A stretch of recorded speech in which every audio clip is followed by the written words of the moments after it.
Hello बच्चों, let's see this question. The question says first of all हमको दे रखा है सर्शन। सर्शन से क्या बोल रहा है? In real battery total chemical energy lost in the battery can not be obtained at load resistance. Reason से क्या बोल रहा है? रीजन बोल रहा है two heaters with different resistance are connected in parallel, high resistance heater will glow more.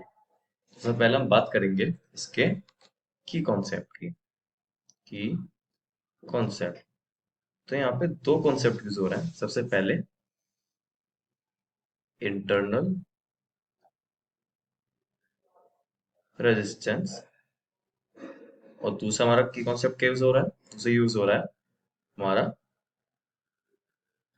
Heat and current. तो सबसे पहले हम बात करते हैं असर्शन। तो असर्शन से बोल रहा है कि हम एक सेटअप देखते हैं। ये हमारा कोई भी एक रेजिस्टेंस है, लेट सपोज आर, एंड ये कनेक्टेड है एक किसी बैटरी से। और वो कह रहे हैं रियल बैटरी। तो अब लेट से कि ये बैटरी का ईएमएफ ई है। तो वो कह रहे हैं जो भी केमिकल एनर्जी लॉस्ट होगी वो जो लोड रेजिस्टेंस है वो उसको 100% ऑब्टेन नहीं कर पाएगा। तो ये एक्चुअली बात सही होती है। ऐसा क्यों होता है कि जो रियल बैटरी होती है, जो रियल बैटरी होती है उसमें क्या होता है? रियल बैटरी में क्या होता है कि ये जो हमारा बैटरी होती है उसमें कोई एक इंटरनल रेजिस्टेंस होता है। हर बैटरी में कुछ ना कुछ इंटरनल रेजिस्टेंस होगा, let suppose are.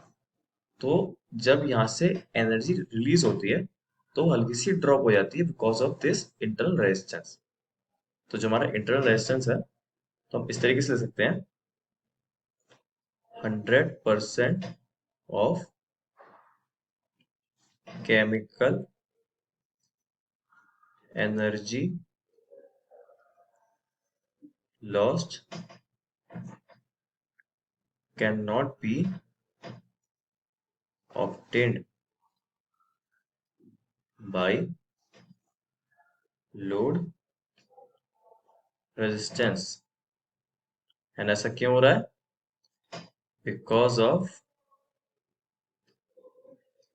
Internal resistance. Internal से किसका? Internal resistance of battery. ऐसा क्यों होता है?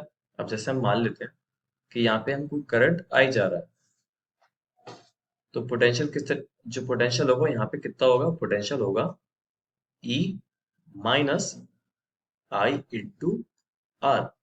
तो इस पर पोटेंशियल पॉइंट ए पर हमारा ये होगा, वो इस इंटरनल रेजिस्टेंस की वजह से थोड़ा ड्रॉप हो जाएगा, तुम्हारा असर्शन हो जाएगा वो ठीक हो जाएगा। हम रीजन देखते हैं कि रीजन क्या होता है। रीजन बोल रहा है two heaters with different resistance are connected in parallel and high resistance heater will glow मोर।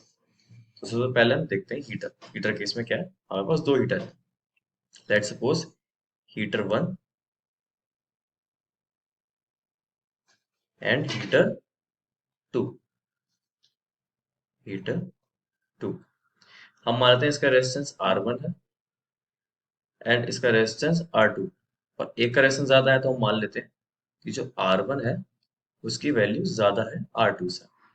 और दोनों पैरेलली कनेक्टेड है तो मतलब कि जो दोनों पे वोल्टेज होगा दोनों के क्रॉस वो सेम होगा। तो पूछ रहा है कि कौन सा, अगर कनेक्टेड होंगे पैरेलल में तो कौन सा ज्यादा ग्लो करेगा।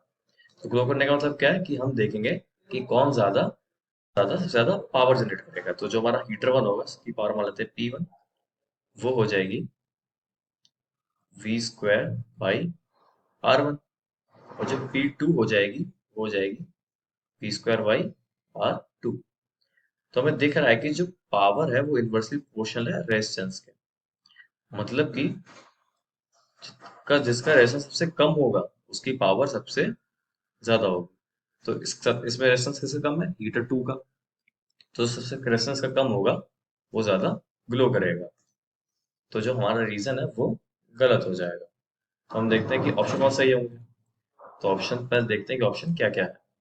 तो जो हमारा ऑप्शन ए है वो है, जो हमारा असर्शन है वो ठीक है, जो हमारा रीजन है वो भी ठीक है, बट जो रीजन है वो करेक्ट एक्सप्लेनेशन है असर्शन का। ऑप्शन बी हो जाएगा, जो हमारा असर्शन है वो ठीक है, जो रीजन है वो भी ठीक है, बट जो रीजन है वो सही एक्सप्लेनेशन नहीं है असर्शन का। हमारा ऑप्शन सी हो जाएगा, जो हमारा असर्शन है वो ठीक है, बट जो रीजन है वो गलत है। हमारा ऑप्शन डी हो जाएगा, जो हमारा असर्शन है वो गलत है, बट जो रीजन है वो सही है। इस केस में हमारा असर्शन ठीक था, रीजन गलत था। तो असर्शन ठीक, रीजन गलत, मतलब option C. So the right answer is option C. I hope you understand. All the best.